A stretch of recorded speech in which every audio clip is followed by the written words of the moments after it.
ओम शांति। आइए सुनते हैं बाबा के मधुर महावाक्य। आज 14 नवंबर 2024। बाबा कहते, मीठे बच्चे, इन आँखों से जो कुछ दिखाई देता है इसे देखते हुए भी नहीं देखो। इनसे ममत्व निकाल दो, क्योंकि इसे आग लगनी है। प्रश्न है, ईश्वरीय गवर्नमेंट का गुप्त कर्तव्य कौन सा है जिसे दुनिया नहीं जानती? बाबा कहते उत्तर में, ईश्वरीय गवर्नमेंट आत्माओं को पावन बनाकर देवता बनाती है। ये है बहुत गुप्त कर्तव्य जिसे मनुष्य नहीं समझ सकते। जब मनुष्य देवता बने तब तो नरकवासी से स्वर्गवासी बन सके। मनुष्य का सारा कैरेक्टर विकारों ने बिगाड़ा है। अभी तुम सबको श्रेष्ठ कैरेक्टर वाला बनाने की सेवा करते हो। यही तुम्हारा मुख्य कर्तव्य है। ओम शांति।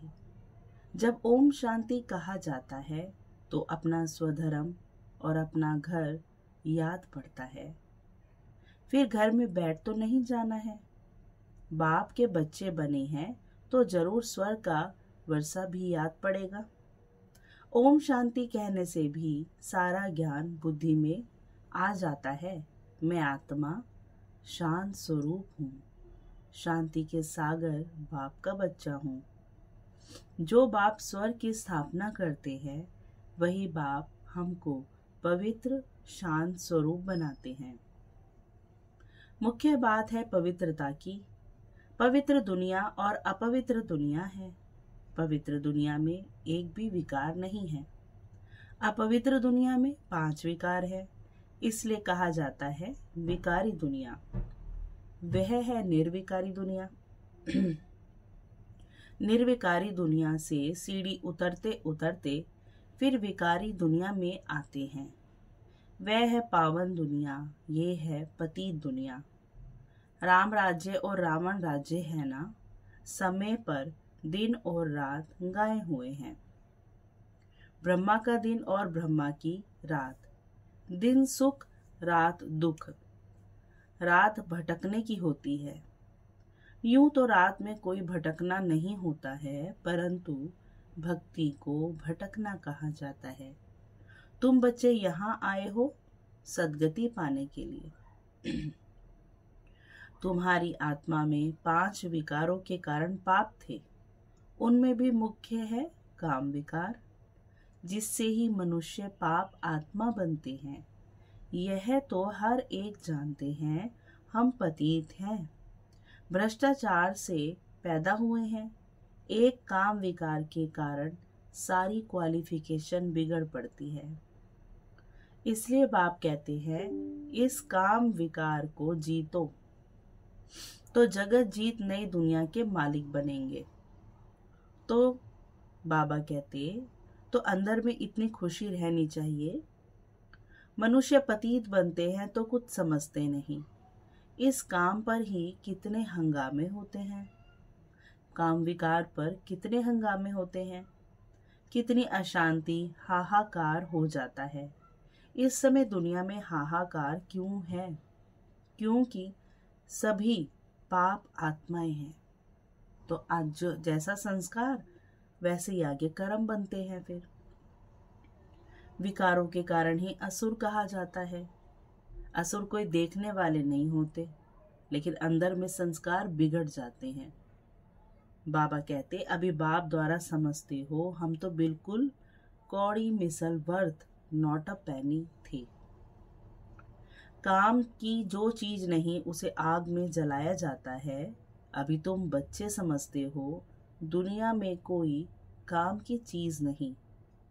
सभी मनुष्य मात्र को आग लगनी है। जो कुछ इन आंखों से देखते हैं सबको आग लग जाएगी। आत्मा को तो आग लगती नहीं है। आत्मा तो जैसे इंश्योर है। आत्मा को कभी इंश्योर कराते हैं क्या? इंश्योर तो शरीर को कराते हैं जो विनाश को पाता है। बच्चों को समझाया गया है ये खेल है। आत्मा तो ऊपर में 5 तत्वों से भी ऊपर रहती है, परम धाम घर में। 5 तत्वों से ही सारी दुनिया की सामग्री बनती है। आत्मा तो नहीं बनती, आत्मा तो सदैव है ही। सिर्फ पुण्य आत्मा पाप आत्मा बनती है। 5 विकारों से आत्मा कितनी गंदी बन पड़ती है। अभी बाप आए हैं पापों से छुड़ाने। विकार से सारा कैरेक्टर बिगड़ता है। कैरेक्टर्स किसको कहा जाता है ये भी किसको पता ही नहीं है। गाया भी हुआ है पांडव राज्य कौरव राज्य। अभी पांडव कौन है यह भी कोई जानते नहीं है। अभी तुम समझते हो हम ईश्वरीय गवर्नमेंट के हैं। बाप आए हैं राम राज्य स्थापन करने। इस समय ईश्वरीय गवर्नमेंट क्या करती है? आत्माओं को पावन बनाकर देवता बनाती है। बाबा कहते नहीं तो फिर देवता कहाँ से आए? यह कोई नहीं जानते, इसलिए इसको गुप्त गवर्नमेंट कहा जाता है तो यह भी मनुष्य। देवताओं की बात बाबा करते कि है तो यह भी मनुष्य, परंतु देवता कैसे बने? किसने बनाया? देवी देवता तो होते ही हैं स्वर्ग में, तो उन्हों को स्वर्गवासी किसने बनाया? स्वर्गवासी से फिर नरकवासी बनते हैं, फिर नरकवासी सो स्वर्गवासी बनते हैं। यह तुम भी नहीं जानते थे, हम भी पहले कहाँ जानते थे। बाबा कहते फिर और कैसे जानेंगे? भाई जानते नहीं थे फिर जानेंगे भी कैसे? स्वर्ग सतयुग को, नरक कलयुग को कहा जाता है। यह भी तुम अभी समझते हो। ये ड्रामा बना हुआ है। ये पढ़ाई है ही पतित से पावन बनने की। आत्मा ही पतित बनती है। पतित से पावन बनाना ये धंधा बाप ने तुम्हें सिखलाया है। पावन बनो तो पावन दुनिया में चलेंगे। आत्मा ही पावन बने तब तो स्वर्ग के लायक बने ना। यह ज्ञान तुम्हें इस संगम पर ही मिलता है। पवित्र बनने का हथियार मिलता है। पतित पावन एक बाप को ही कहा जाता है। कहते हमको पावन बनाओ। ये लक्ष्मी नारायण स्वर्ग के मालिक थे, फिर 84 जन्म ले पतित बने हैं। श्याम और सुंदर इनका नाम भी ऐसा रखा हुआ है। अब तो देखो चित्र भी सारे काले काले ही बनाते हैं। बाबा कहते परंतु मनुष्य अर्थ थोड़े ही समझते हैं। उन्हें ऐसी चीजें बनाने का भाव ही नहीं पता। श्री कृष्ण की भी क्लियर समझानी मिलती है। इनमें 2 दुनियाएं कर दी हैं। वास्तव में दुनिया तो एक ही है, वह नई और पुरानी होती है। एक ही दुनिया पहले नई फिर पुरानी होती है। पहले छोटे बच्चे फिर बड़े बन बूढ़े होते हैं। दुनिया भी नई सो पुरानी होती है। तुम कितना माथा मारते हो समझाने लिए। अपनी राजधानी स्थापन कर रहे हो ना। हम जो कुछ भी कर रहे हैं बाबा क्या कह रहे, क्लियर बता रहे। बच्चे अपनी राजधानी स्थापन कर रहे हो ना। इन्होंने भी समझा है ना। समझ से कितने मीठे बने हैं। किसने समझाया इन्हें? भगवान ने। लड़ाई आदि की तो बात ही नहीं। भगवान कितना समझदार नॉलेजफुल बनाते हैं। शिव के मंदिर में जाकर नमन करते हैं, परंतु वह क्या है, कौन है, ये कोई नहीं जानते। शिव काशी विश्वनाथ गंगा बस सिर्फ कहते रहते हैं, अर्थ जरा भी नहीं समझते। बाबा को कितना लगता है ना कि मेरे बच्चे मुझे जान जाए। समझाओ तो कहेंगे तुम हमको क्या समझाएंगे, हम तो वेद शास्त्र आदि सब पढ़े हुए हैं। तुम बच्चों में नंबरवार है जो ये धारणा करते हैं। कई तो भूल जाते हैं क्योंकि बिल्कुल पत्थर बुद्धि बन गए हैं। तो अभी जो पारस बुद्धि बने हैं उन्हों का काम है औरों को भी पारस बुद्धि बनाना। पत्थर बुद्धि की एक्टिविटी ही ऐसी चलती है क्योंकि हंस बगुले है ना, हुए ना। तो जो अलग अलग वैरायटी होगी तो उनकी एक्टिविटी भी अलग होगी। हंस कभी किसी को दुख नहीं देते हैं, बगुले दुख देते हैं। तो जो दुख दे रहे हैं, आज बाबा ने क्या टाइटल दिया, बगुले हैं वो। उन्हें असुर कहा जाता है क्योंकि असुरों की पहचान क्या है, दुख देना। पहचान नहीं रहती है मतलब देखने में नहीं पता लगेगा। बहुत सेंटर पर भी ऐसे विकारी बहुत आ जाते हैं, बहाना बनाते हैं हम पवित्र रहते हैं, परंतु है झूठ। कहा भी जाता है झूठी दुनिया। अभी है संगम, कितना फर्क रहता है। जो झूठ बोलते हैं, झूठा काम करते, वही थर्ड ग्रेड बनते हैं। फर्स्ट सेकंड थर्ड ग्रेड होती है ना। बाप बता सकते हैं ये थर्ड ग्रेड है। बाबा को किसका नहीं पता, बाबा को हम सब बच्चों का पता है। इसे प्रूफ करने की कोई बात ही नहीं है। बाप समझाते हैं पवित्रता का पूरा सबूत देना है। कई बच्चे कहते हैं आप दोनों इकट्ठे रहते पवित्र रहते हो, यह तो असंभव है। कई कहते हैं सॉरी, लेकिन बच्चों में योग बल ना होने कारण इतनी सहज बात भी पूरी रीति समझा नहीं सकते। उनको यह बात कोई नहीं समझाते कि यहाँ हमको भगवान पढ़ाते हैं। वह कहते हैं पवित्र बनने से तुम 21 जन्म स्वर्ग के मालिक बनेंगे। जबरदस्त लॉटरी मिलती है, हमको और ही खुशी होती है। कई बच्चे गंधर्वी विवाह कर पवित्र रहकर दिखाते हैं। देवी देवता पवित्र है ना, अपवित्र से पवित्र तो एक बाप ही बनाएंगे। यह भी समझाया है ज्ञान भक्ति और वैराग्य। ज्ञान और भक्ति आधा आधा है। सतयुग त्रेता ज्ञान की प्रारब्ध, द्वापर कलयुग भक्ति, और ये एक जन्म, यह है बेहद का वैराग्य। बाबा कहते हैं फिर भक्ति के बाद है वैराग्य। अभी इस पतित दुनिया में नहीं रहना है, यह कपड़े उतार घर जाना है। माना आत्मा इस शरीर को छोड़ घर जाएगी। 84 का चक्र अब पूरा हुआ, तो खेल अब ये पूरा हो रहा है, अब तो हम घर जाएंगे। अभी हम जाते हैं शांति धाम। पहले पहली अल्फ की बात नहीं भूलनी है। ये भी बच्चे समझते हैं ये पुरानी दुनिया खत्म जरूर होनी है। बाप नई दुनिया स्थापन करते हैं। बाप अनेक बार नई दुनिया स्थापन करने आए हैं, कर भी रहे हैं और आए भी हैं। फिर नरक का विनाश हो जाता है। नरक कितना बड़ा है, स्वर्ग कितना छोटा है। नई दुनिया में है एक धर्म। यहाँ तो कितने ढेर धर्म है। लिखा भी हुआ है शंकर द्वारा विनाश। अनेक धर्मों का विनाश होता है, फिर ब्रह्मा द्वारा एक धर्म की स्थापना होती है। यह धर्म किसने स्थापन किया? ब्रह्मा ने तो नहीं किया। ब्रह्मा ही पतित से पावन बनते हैं। मेरे लिए तो नहीं कहेंगे। शिव बाबा अपने लिए कहते मेरे लिए तो नहीं कहेंगे ना पतित से पावन। पावन है तो लक्ष्मी नारायण नाम है, और पतित है तो ब्रह्मा नाम है। ब्रह्मा का दिन, ब्रह्मा की रात। उनको शिव बाबा अनादि क्रिएटर कहा जाता है। शिव बाबा अपने लिए कह रहे हैं, उन्हें क्रिएटर कहा जाता है। आत्मा तो है ही, आत्मा तो है ही है। आत्माओं का क्रिएटर नहीं कहेंगे, इसलिए अनादि कहा जाता है। बाप अनादि तो आत्माएं भी अनादि हैं, खेल भी अनादि है। ये अनादि बना बनाया ड्रामा है।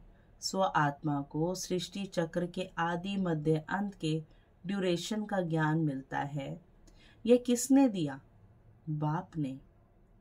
तुम 21 जन्म के लिए धनी के बन जाते हो, फिर रावण के राज्य में निधन के बन जाते हो, फिर कैरेक्टर्स बिगड़ने लगते हैं। विकार है ना। मनुष्य समझते हैं नरक स्वर्ग सब इकट्ठे चलते हैं। अभी तुम बच्चों को कितना क्लियर समझाया जाता है। अभी तुम गुप्त हो। शास्त्रों में क्या क्या लिख दिया है, कितना सूत मूंझा हुआ है। बाप को ही बुलाते हैं, हम कोई काम के नहीं रहे। कहते हैं ना, हम निर्गुण हारे में कोई गुण नहीं। आकर पावन बनाकर हमारे करेक्टर सुधारो। तुम्हारे कितने करेक्टर सुधरते हैं? कई तो सुधरने के बदले और ही बिगड़ते हैं। चलन से ही मालूम पड़ जाता है। आज हंस कहलाते, कल बगुला बन पड़ते हैं। देरी नहीं लगती है, माया भी गुप्त है। यहाँ कुछ देखने में आता थोड़ी है। स्थूल रूप में तो कुछ भी नहीं पता लगता, पर बाबा को तो सब सूक्ष्म पता लग जाता है। बाहर निकलने से दिखाई पड़ता है। फिर आश्चर्यवत सुनंती, कथंती और भागंती हो जाते हैं। बाबा कहते हैं, इतनी जोर से गिरते जो हड्ड गुड ही टूट जाते हैं। इंद्रप्रस्थ की बात है, मालूम तो पड़ ही जाता है। ऐसे को फिर सभा में नहीं आना चाहिए। थोड़ा बहुत ज्ञान सुना है तो स्वर्ग में आ ही जाते हैं। बाबा कहते, ज्ञान का विनाश नहीं होता है। अभी बाप कहते हैं, पुरुषार्थ कर ऊंच पद को पाओ। अगर विकार में गए तो पद भ्रष्ट हो जाएगा। अभी तुम समझते हो ये चक्र कैसे फिरता है। अभी तुम बच्चों की बुद्धि कितनी पलटती है, फिर भी माया धोखा जरूर देती है। इच्छा मात्रम अविद्या। कोई इच्छा रखी तो गया, वर्थ नॉट अ पैनी बन जाते हैं। अच्छे अच्छे महारथियों को भी माया किस न किसी प्रकार से धोखा दे देती है। वह फिर दिल पर चढ़ नहीं सकते हैं। कोई तो बच्चे ऐसे होते हैं जो बाप को भी खत्म करने में देरी नहीं करते, परिवार को भी खत्म कर देते हैं। महान पाप आत्माएं हैं। रावण क्या क्या करा देता है। बहुत नफरत आती है। कितनी डर्टी दुनिया है। इससे कभी दिल नहीं लगानी है। पवित्र बनने की बड़ी हिम्मत चाहिए।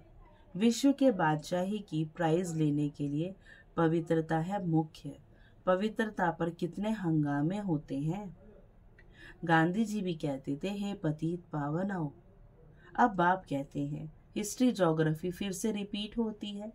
सबको वापस आना ही है, तब तो इकट्ठा जावे। बाप भी तो आए हैं ना, सबको घर ले जाने के लिए। बाप के आने बिगर कोई वापस जा न सके। अच्छा, मीठे मीठे सिकेल दे बच्चों प्रति माता पिता बाप दादा का याद प्यार और गुड मॉर्निंग। रूहानी बाप की रूहानी बच्चों को नमस्ते। हम रूहानी बच्चों की रूहानी माता पिता बाप दादा को बहुत बहुत याद प्यार और नमस्ते बाबा। शुक्रिया बाबा। फिर धारणा के लिए मुख्य सार है, माया के धोखे से बचने के लिए किसी भी प्रकार की इच्छा नहीं रखनी है। इच्छा मात्रम अविद्या बनना है। सेकंड पॉइंट है, विश्व के बादशाही की प्राइज लेने के लिए पवित्रता मुख्य है। पवित्रता, इसलिए पवित्र बनने की हिम्मत रखनी है। हम हिम्मत रखते हैं तो बाबा की पदम गुना मदद मिलती है। अपने कैरेक्टर सुधारने हैं। अंदर में जो हमारी कमी कमजोरियां हैं हम सबको पता है। बाबा कहते उनको सुधारो, उन्हें सुधारना है। फिर वरदान है, सदा याद की छत्र छाया के नीचे मर्यादा की लकीर के अंदर रहने वाले मायाजीत विजयी भव। सदा याद की छत्र छाया के नीचे माया की लकीर के अंदर रहने वाले मायाजीत विजयी भव। बाप की याद ही छत्र छाया है। छत्र छाया में रहना अर्थात मायाजीत विजयी बनना। सदा याद की छत्र छाया के नीचे और माया की लकीर के अंदर रहो तो कोई की हिम्मत नहीं अंदर आने की। हमारे संकल्प को भी कोई टच नहीं कर सकता। माया की लकीर से बाहर निकलते हो तो माया भी अपना बनाने में होशियार है। लेकिन हम अनेक बार विजयी बने हैं। क्या याद रखना है हमें?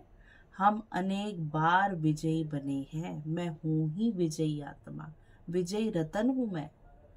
विजय माला हमारा ही यादगार है। इस स्मृति से सदा समर्थ रहो।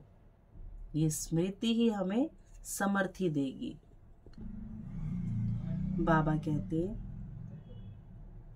इस स्मृति से सदा समर्थ रहो तो माया से हार हो नहीं सकती।